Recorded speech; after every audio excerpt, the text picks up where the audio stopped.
You tasted Jesus. Moral story of the day.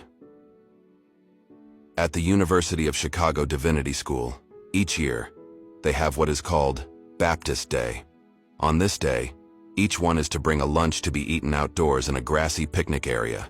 Every Baptist Day, the school would invite one of the greatest minds to lecture in the Theological Education Center. One year, they invited Dr. Paul Tillich. Dr. Tillich spoke for 2.5 hours attempting to prove that the resurrection of Jesus was false. He quoted scholar after scholar and book after book. He concluded that since there was no such thing as the historical resurrection, the religious tradition of the church was groundless, emotional mumbo-jumbo, because it was based on a relationship with a risen Jesus, who in fact never rose from the dead in any literal sense. He then asked if there were any questions. After about 30 seconds, an old dark-skinned preacher with a head of short-cropped, woolly white hair stood up in the back of the auditorium. "Dr. Tillich, I got one question," he said, as all eyes turned toward him.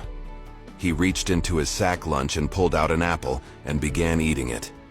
"Dr. Tillich, crunch, munch." My question is a simple question. Crunch, munch. Now, I ain't never read them books you read. Crunch, munch. And I can't recite the scriptures in the original Greek.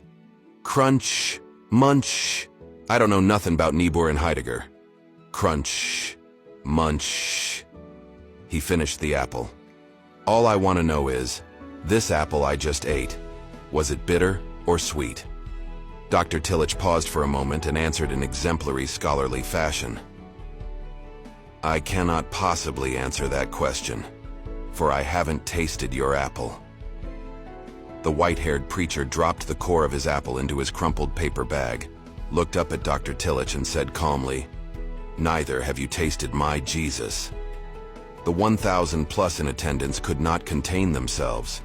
The auditorium erupted with applause and cheers. Dr. Tillich thanked his audience and promptly left the platform. Have you tasted Jesus? Taste and see that the Lord is good. Blessed is the man who takes refuge in him. If you have, rejoice in the hope of the resurrection that your faith in him brings. Psalm 34:8.